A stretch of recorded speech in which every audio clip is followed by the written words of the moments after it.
આપણી સાથે દિનેશ સર પણ જોડાયેલા છે. તેમને પણ એક મહત્વપૂર્ણ સવાલ આજે એ કરવો છે કે આજે પ્રધાનમંત્રી નરેન્દ્ર મોદી એ જગ્યાએ જાય છે, આદમપુર એરબેઝ પર જાય છે કે જ્યાં પાકિસ્તાને એને તબાહ કરી નાખ્યું છે એવી વાતો કરી હતી, માત્ર વાતો, ફક્ત વાતો કરી હતી. અને પ્રધાનમંત્રી એ કશું કહેતા નથી, પરંતુ એ જગ્યાએ જાય છે, એ જગ્યાએ તમામ સેના સાથે વાત કરે છે, તેમની સાથે હળવા અંદાજમાં જોવા મળે છે. ને એ એક સાબિતી કહેવાની જરૂર નથી, ત્યાં જઈને બતાવે છે કે અમે સુરક્ષિત છીએ, અમારું એરબેઝ સુરક્ષિત છે, કોઈ જ નુકસાન નથી થયું. સર, આ સંદેશ દુનિયા માટે અને એક એવી કન્ટ્રી માટે કે જે ફક્ત ને ફક્ત પ્રોપેગેન્ડા ઉપર ચાલે છે, ફક્ત ને ફક્ત એ દેખાડો કરે છે કે અમે આમ કર્યું છે, કર્યું કંઈ જ નથી, પરંતુ ફક્ત એ દેખાડો, એને શું સંદેશ જાય છે?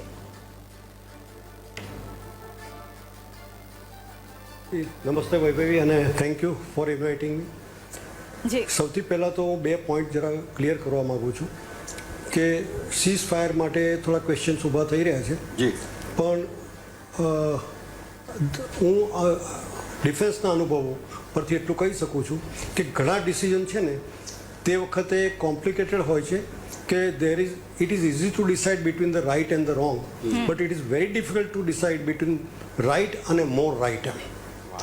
એટલે જ્યારે આપણે સીઝ ફાયરનું ડિસિઝન લેતા હોય છે ત્યારે ત્યાં શું સિચ્યુએશન હોય છે અને ત્યાં કેવી ક્રિટિકલ કન્ડિશન હોય છે. સપોઝ સીઝ ફાયરનું ડિસિઝન લેવાનું હોય છે તો ડુ યુ થિંક કે આપણે ઓલ પાર્ટી મિટિંગ બોલાવીએ અને પછી નક્કી કરીએ? એવું નથી હોતું. હું 1971 વોરમાં બાંગ્લાદેશ બોર્ડર પર જ હતો અને 11 દિવસમાં યુદ્ધ જીતવાનું પ્લાનિંગ જનરલ માણેકશા આપણા જે છે અને તે વખતની સરકારે કરી નાખ્યું હતું. અને એટલું મેટિક્યુલસ પ્લાનિંગ હતું કે આપણે 11 દિવસમાં યુદ્ધ જીતી જઈશું. પણ 11મા દિવસ સુધીમાં ફિયર્સ ફાઇટિંગ ચાલતી હતી, ખાસ કરીને વેસ્ટર્ન સેક્ટરમાં, પૂંછ એરિયામાં ને બધામાં ફિયર્સ. કારણ કે પાકિસ્તાનને લાગ્યું કે બાંગ્લાદેશ ઓલમોસ્ટ આપણા હાથમાંથી જઈ રહ્યું છે, એટલે આખી તાકાત પાકિસ્તાને પૂંછ એરિયામાં ઝોંકી દીધી હતી. અને ત્યાં આપણે નીચે હતા ને એ લોકો પહાડ પર હતા, એટલે આપણે ધીરે ધીરે પાછું આવવું પડ્યું, પ્રદેશ છોડવો પડી રહ્યો હતો, જે પ્રદેશ આજે બી એમના કબજામાં છે. અને તે દરમિયાન આ વસ્તુને સ્ટ્રેટેજિકલી એવું નક્કી કરવામાં આવ્યું કે એમને 2 દિવસનો સીઝ ફાયર જનરલ માણેકશાએ ડિક્લેર કર્યો. 2 દિવસની સીઝ ફાયર ડિક્લેર કરી અને તે વખતે રેડિયો પર એનાઉન્સમેન્ટ કન્ટિન્યુઅસ ચાલતું હતું પાકિસ્તાન સોલ્જર માટે. તે વખતે ટીવીને બધું નહોતું, એટલે પાકિસ્તાન સોલ્જર માટે રેડિયો પર મેં પોતે જનરલ માણેકશાનો અવાજ સાંભળેલો છે. આજે બી એક અવાજ મારા કાનમાં ગુંજે છે કે એક સિપાही को दूसरे सिपाही के सामने हथियार डाल देने में शर्म नहीं आनी चाहिए, क्योंकि ज़्यादा खून खराबी आपके ही लोगों की हो जाएगी. ये मैं आपको बार बार बोल रहा हूँ. દર 2 કલાકે આ એનાઉન્સમેન્ટ થતું હતું, ઓલ ઇન્ડિયા રેડિયો પર થતું હતું. પણ એ રેડિયો પાકિસ્તાનના સૈનિકો પણ સાંભળતા હતા, એટલે મોરાલી એમને ડાઉન કરવાની પૂરેપૂરી કોશિશ કરી. અને ત્યાર પછી હકીકત એ બની કે 2 દિવસ પછી એ લોકોએ સરેન્ડર કર્યું અને 93,000 સોલ્જર સાથે આપણે એ યુદ્ધ જીતી ગયા, જેમાં પ્રધાનમંત્રી તે વખતે ઇન્દિરા ગાંધી હતા અને એમનો ડેફિનેટલી તે લીડરશિપનો એમનો હાથ છે અને credit goes to them also. પણ સાથે સાથે અત્યારે જે વસ્તુ બની છે, એક બીજો નાનો દાખલો આપવા માગું છું કે જ્યારે બધાએ કહ્યું કે અમે તમારી સાથે છે, તો પછી જે સાથે તો ફૂલ ફ્લેજ સાથે હોવું જ જોઈએ.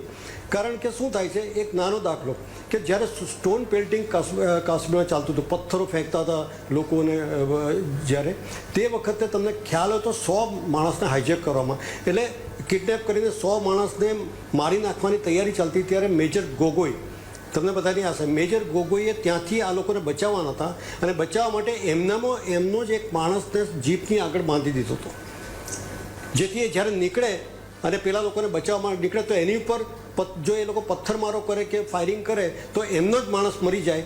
આ એક રિસ્ક લેવામાં આવી હતી. અને જીપની આગળ બાંધીને એ નીકળતો ગયો અને 100 માણસને ત્યાંથી બચાવી લેવામાં આવ્યા, જેને એ લોકોએ હાઈજેક કરેલા હતા. હવે 2 પ્રોબ્લેમ અહીંયા આગળ ઊભા થાય છે. ત્યારે એની ઉપર કોર્ટ માર્શલ પણ કરવામાં આવ્યો કે આ ડિસિઝન એ કેવી રીતે લઈ લીધું. હવે જે સિચ્યુએશનમાં એ હતો, બરાબર છે, 100 માણસની જાન ખતરામાં હતી અને તે વખતે એક ડિસિઝન લેવાનું હતું કે મારે આ 100 માણસને બચાવવા માટે આ કરવાનું છે. અને અચ્છા, એવું પણ બન્યું હોત, કદાચ એણે નિયમોને આધીન રહીને એ ના કર્યું હોત તો 100 માણસની જાન ગઈ હોત, તો પણ એની ઉપર બ્લેમ આવત કે 100 માણસ બચાવવામાં એ લોકો ફેલ ગયા. એક્ઝેક્ટલી એ રીતે હું એ જોઈ રહ્યો છું કે આપણે 10 તારીખ સુધી જે એટેક કર્યા એની અંદર આપણે મોટા ભાગના આપણો જે ગોલ હતો છે આપણે પહેલેથી કહેતા હોય છે કે આપણી લડાઈ પાકિસ્તાનની સેના સામે કે પાકિસ્તાનની જનતા સામે નથી કે દેશ સામે નથી.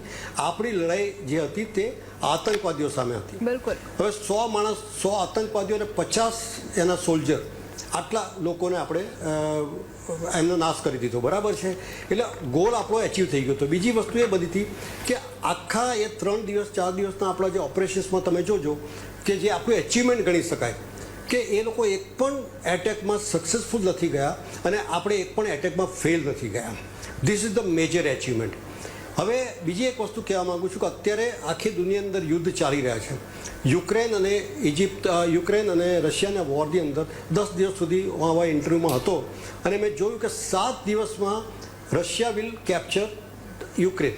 60-65 કિલોમીટર લાંબો કોન્વોય ઉભેલો હતો અને આખી દુનિયા તો 3-4 દિવસથી વધારે ટકી નહીં શકે એમ. એટલે કહેવાય છે કે યુદ્ધ શરૂ કરવું છે ને આપણા હાથની અંદર છે, પણ યુદ્ધને પૂરું કરવું આપણા હાથની અંદર નથી હોતું અને આપણે રશિયા અને યુક્રેન વોરમાં જોઈ રહ્યા છે. બિલકુલ. અને એમાં યુદ્ધમાંથી જેટલું બને એટલું વહેલું આપણે નીકળી જઈએ ને એ આપણા હિતમાં છે. હવે કેમ નીકળી ગયા એટલે ક્યારે નીકળવાનું હતું ને એ બધું ત્યાંના જે વોરફિલ્ડના જે સંજોગો અને સિચ્યુએશન જે આર્મી, એરફોર્સ અને નેવી ડિસાઇડ કરી શકે એ સલાહ આપવામાં આવી છે તો જ આ ડિસિઝન લેવામાં આવ્યું છે. એ આપણે માનીને આપણે ફૂલ ફ્લેજ એમની સાથે રહેવું જોઈએ એવું મારું માનવું છે.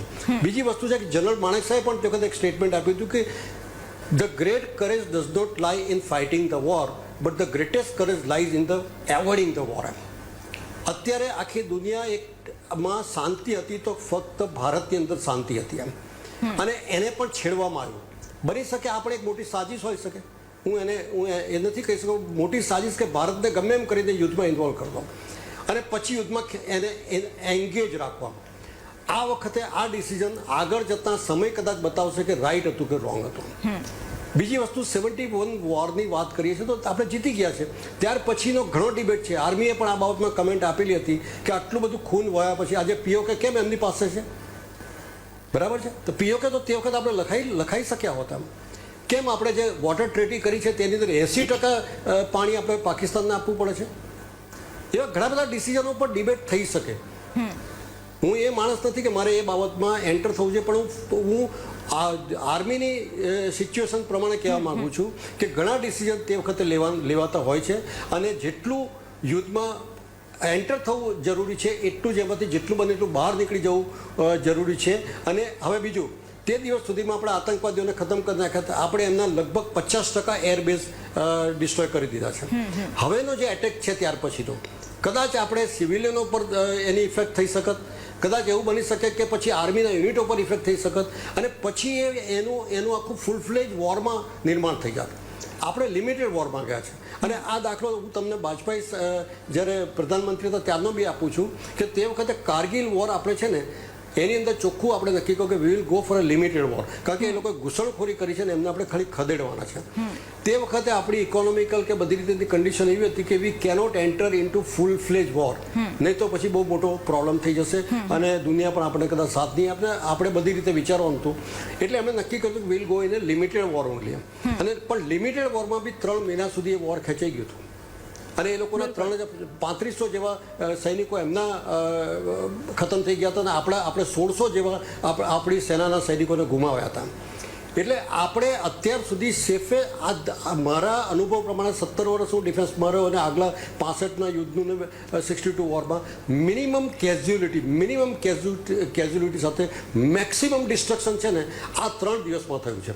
આવું યુદ્ધ મેં નથી જોયું.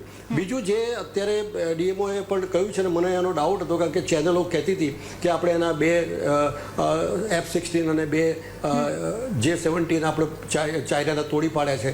અત્યારે લગભગ 6 પ્લેન તોડી પાડ્યા એવું છે. એનો ઓફિશિયલ કદાચ કોઈ કારણોસર નથી લીધું, પણ જો એ તોડી પાડ્યા છે તો હું એ તમને કહેવા માંગુ કે 3 દિવસમાં 6 એરોપ્લેન તોડી પડવાના એ ફૂલ ફ્લેજ વોરની અંદર બી એવું થતું નથી. ખાલી ઇઝરાયલે 1969માં ઇજિપ્ત અને ઇઝરાયલ વોર 6 દિવસ માટે ચાલેલી અને તે વખતે આપણા MiG-21 જેની ઉપર મેં 10 વર્ષ કામ કર્યું છે એ MiG-21 થી જેણે વિંગ કમાન્ડર અભિનંદને F-16 તોડી પાડ્યું હતું, તમને ખ્યાલ હોય તો. એટલે અમેરિકાને પણ જોવાનું થઈ ગયું છે કે F-16ની સામે MiG-21 સક્સેસફુલ રહ્યા, પણ ઇઝરાયલ અને ઇજિપ્તની વોરની અંદર MiG-21 જે છે તે એપ્સ આપણા સેબર જે આપણા મિરાજ પ્લેન જે ઇઝરાયલ પાસે હતા, ઇઝરાયલે MiG-21 6 દિવસમાં 90 MiG-21 તોડી પાડેલા. મીન્સ એવરી ડે 15 MiG-21 તોડી પાડતા હતા. એટલે રશિયાનું આખું માર્કેટ પણ તે વખતે ખલાસ થઈ ગયું. It is a Indian air force જેની અંદર જે 1965માં MiG-21 આવેલા એને 71 વોરમાં મેક્સિમમ ડિસ્ટ્રક્શન કરીને પાછું માર્કેટમાં લાવી દીધું. બિલકુલ એટલે એવરીથિંગ ઇઝ ડિબેટેબલ. અને હું એ કહેવા માંગુ છું, પ્રશ્નો બીજા બી ઘણા બધા ઊભા થઈ શકશે કે કેમ પીઓકે આપી દીધું, કેમ પૂછ એરિયામાં, કેમ વોટર ટ્રીટી. એ ડિબેટમાં ના જવું જોઈએ. એ વાત સર આપે જે કરી છે એટલે એ સમયે પણ એક પરિસ્થિતિ અલગ રહી હશે અને પરિસ્થિતિ પ્રમાણે સ્વાભાવિક રીતે નિર્ણય લેવામાં આવ્યા હશે. આપની વાત ખૂબ સાચી છે. હા, પહોંચ છે બસ.